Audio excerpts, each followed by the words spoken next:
Matt, Christy, I've been here all afternoon at the 8th Precinct polling site, and I can tell you it's been pretty steady. To give you an idea, they've been getting about 30 people an hour, and I want to talk to one of the poll workers here, Mildred Davis. KTIV's Jacqueline Quinn joins us live now in the backyard with a look at the aftermath of yesterday's storm and shows us what you can expect today. Good morning, Jackie. Good morning, Al and Sarah. You know, Riley said that I was hiding back there, but he was standing up here talking about blowing snow, and he's not kidding. The good news, however, is that the snow has stopped, at least for now. So we were out there near the Irving Jensen Bridge. The store's last day of operation is November 24th, and that means everything inside the store, like this high-end costume, which was made for a stage production, and accessories like this hat, have to go. And that's why Widener says now is the time to come into the store and get a good deal. The goal of makeup is to help you look better. But with zombie makeup, it's the opposite. You're supposed to look as terrible and as dead as possible. 1 in 5 American households now carry student debt. However, there's some good news. And what's the new information you have there, Jacqueline?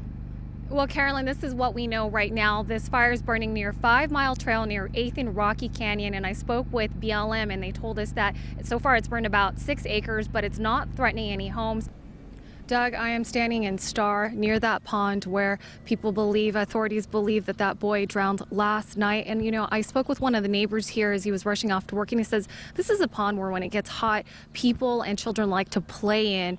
Now, News Channel 7's Jacqueline Quinn has more details on the alarming levels of mercury found in catfish. Jacqueline? Doug, this is the first time the Idaho State Department of Health and Welfare has sent out a warning advising people to limit how much catfish from the Boise River they should eat. It's also the first time they really tested for it. We talked with the department and a doctor to see how the mercury could harm people. The species of brown marmorated stink bug has destroyed fruit and vegetable crops on the East Coast, and now the Idaho State Department of Agriculture confirms it has found at least one of those bugs here in the Gem State. The Bureau of Land Management says that a lot of the people who come to shoot here not only leave a lot of these shell casings in litter, but because it's so close to the reservoir, it's scaring a lot of the birds away.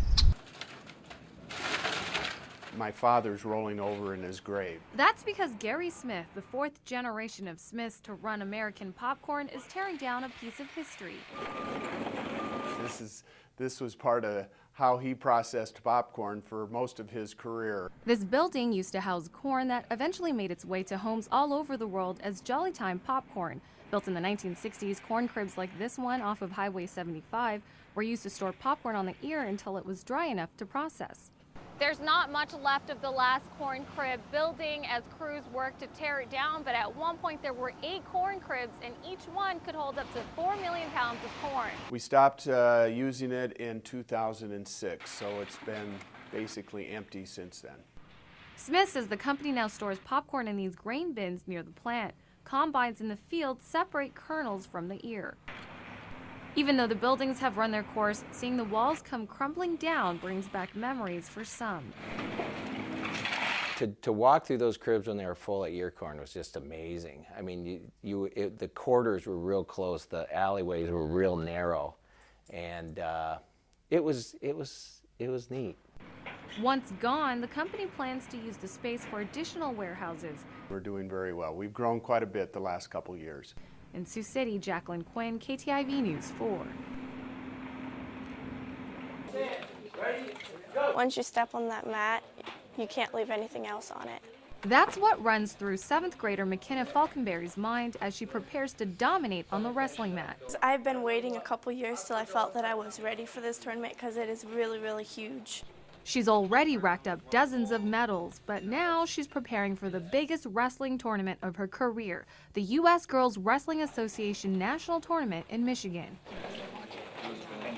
Like her male competitors, it takes a lot of hard work, but unlike many of her counterparts, she's had to deal with the challenges of being a girl in a sport traditionally dominated by male athletes. There's been a lot of people that won't wrestle me or that don't wrestle me right, and there's a lot of refs and coaches that don't necessarily appreciate girls in the sport. There's not girls wrestling established where she can roll with girls and wrestle on a girls wrestling team. Butch Falkenberry, McKenna's dad, says she gets a lot of support. They think just because she's a girl she can't wrestle, but she will give you a run for your money. She's really tough, you know, she never stops trying. but there are some that disapprove. She's had to take some grief at different times, and for her not to get discouraged really shows that, you know, her mental fortitude and what she's doing is very strong. Her coach says none of those difficulties follow McKenna onto the mat, where she's just like one of the guys. McKenna, without a doubt, is one of the hardest workers in our room. As she's gotten older in the room, the boys are getting more mature, they're getting physically stronger, but at the same time, that makes her work on her technique, which makes her a very sound wrestler.